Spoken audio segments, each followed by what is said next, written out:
Welcome to the Penny Podcast. I'm Neha Desaraju. I'm a 10th grader and I am a staff writer on The Sidekick.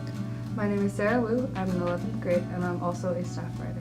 And I'm Akansha Singh. I'm also in 11th grade and also a staff writer.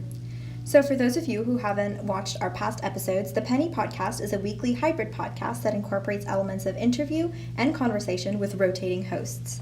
And our guest for this week is Nolan Sanders for his article, The Day the Music Died, published under our Arts and Entertainment section.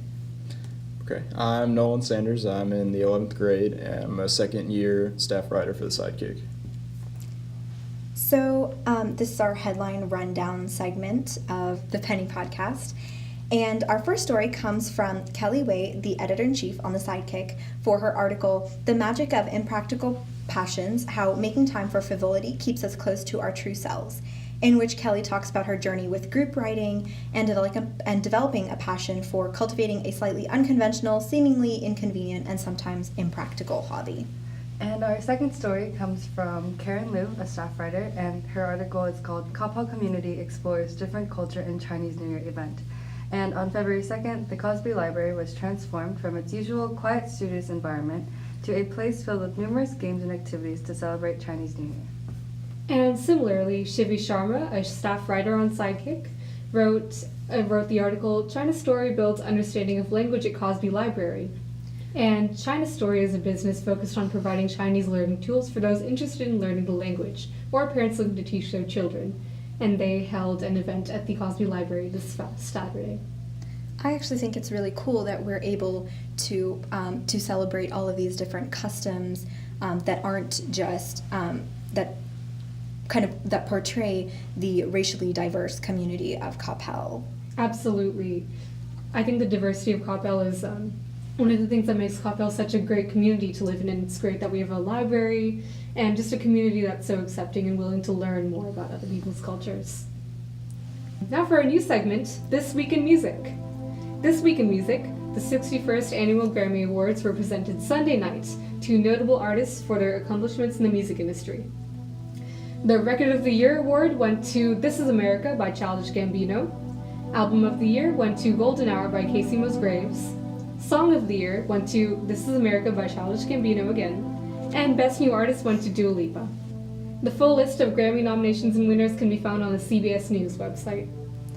So we have a few questions for you, Nolan. So you have a quote from CHS substitute teacher Jim Moore where he talks about his recollection of that day. And I've talked to Mr. Moore and he has a lot of interesting stories to tell. Was there anything else you found interesting when you spoke to him?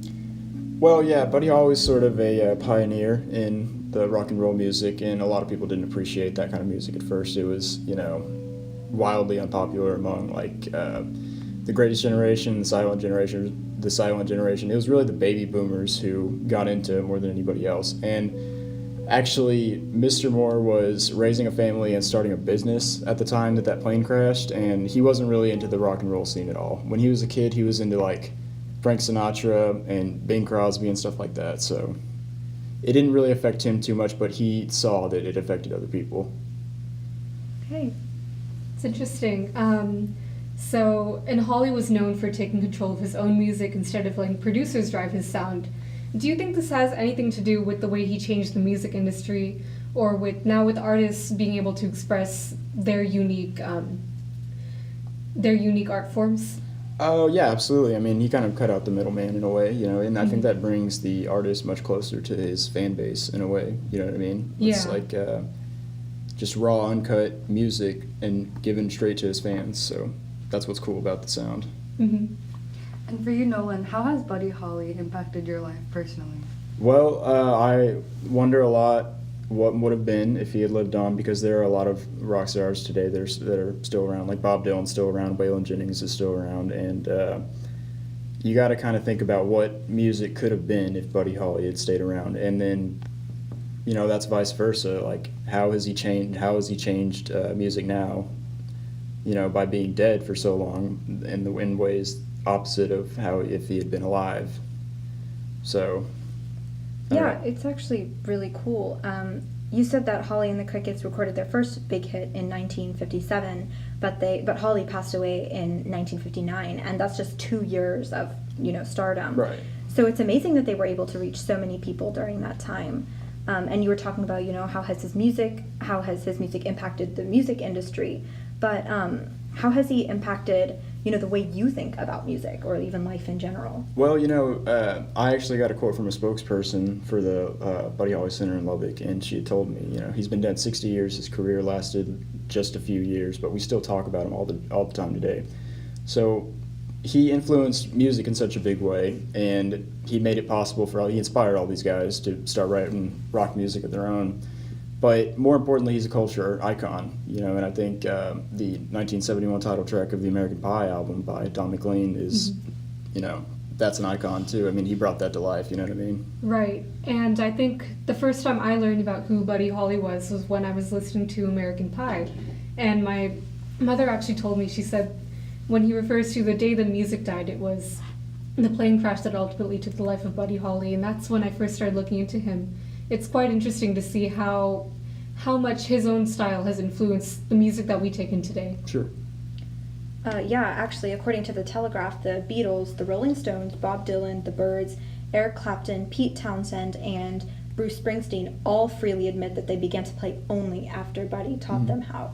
So I know a lot of people, I personally didn't see that until I saw this article, but I know a lot of people do notice that, and it's just so interesting that even after Buddy Holly passed away, he influenced so many people years later. Yeah, and so many British rock stars. It's you got Mick Jagger, Eric Clapton, people like that. And if you look on the Spotify page, if you see how many listeners he has monthly, primarily the most of them are in London.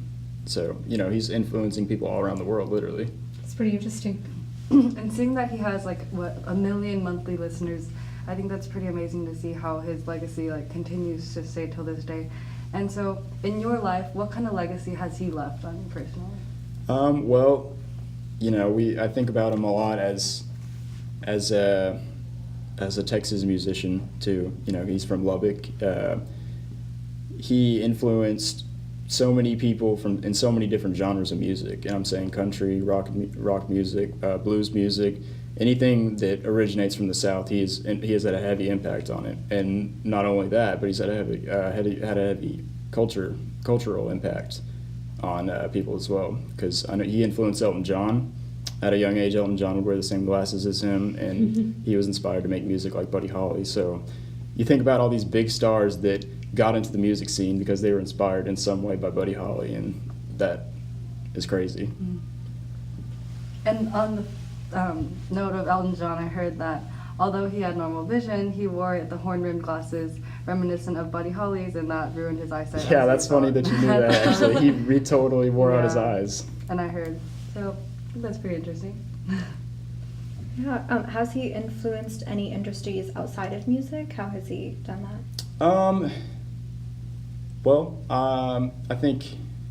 I think in a fashion sense, yeah, I guess he's kind of influenced that world. I mean, I don't particularly get into that as much as music, but I know for sure he's had an impact on people like that, and it's just so funny to see, he was performing for these baby boomers or the silent generation, but here we are, we're all Gen Zers, and we're still listening to that kind of music, and he died 60 years ago, so. Mm-hmm. So it's still, his music is still relatable to you now, or do you think it's not as relatable? Sure, yeah, no, it's still alive in a way. I mean, he's gone, but the music is still here with us, and that's the great thing about music. Mm-hmm. Right. Do you think there's anyone else in the history of music who could compare to Buddy Holly in terms of the influence he's left, how he kind of changed the game, or people, even just people that we as Gen Z, we listen to now, we appreciate now? Well, it was actually Buddy Holly who once said that if Elvis hadn't made it, none of us would have made it. And that's just, rock music was primarily an African-American kind of music at the time. America was still segregated, so it hadn't become a popular type of music until, a white guy, Elvis, started playing it. Mm-hmm. And so Elvis kind of opened the door for everybody else, in a way. So, yeah, I really think, although, rock music wasn't accepted by the elders of society back then, but it was influencing all these kids who are now the elders of our society right now, Yeah. So. What would you say about role models in music? Because we definitely know a lot of musicians. Usually people can recall a musician quickly if they were asked to. What would you say about finding role models in music in terms of, or even just looking at how they've impacted our daily lives or our culture? You're saying like the influence, like Yeah, how yeah. Well, he was just a humble guy, and I think Mhm. I think that's underappreciated in musicians. Of course the big flamboyant musician will always get the limelight, but the guy who's back there humbly working on his music, just doing whatever he can to make the sound better. Mhm. I mean, that's really what we got to respect, I guess. Right. So I think in that way he has influenced a lot of people. Just keep your head down and work on music. And seeing that he kind of took control of his own music, right? He was very involved in the creation of his own music.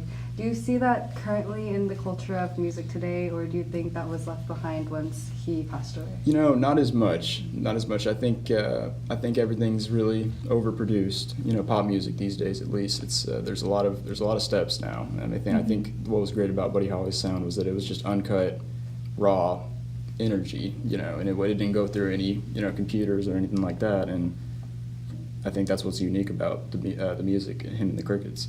Yeah, hopefully we can see that again start to come back. I would like that. Yeah. All right, so now we will let Nolan read aloud a little excerpt from his article. So Holly left behind a big legacy and has influenced iconic artists such as the Beatles, the Rolling Stones, Don McLean, Elton John, and Bob Dylan. His musical career lasted for less than a decade, but his influence has continued to live on after 60 years after his death. Holly may not ever fade away. Thank you so much, Nolan. Thanks to our hosts, Sarah and Akansha.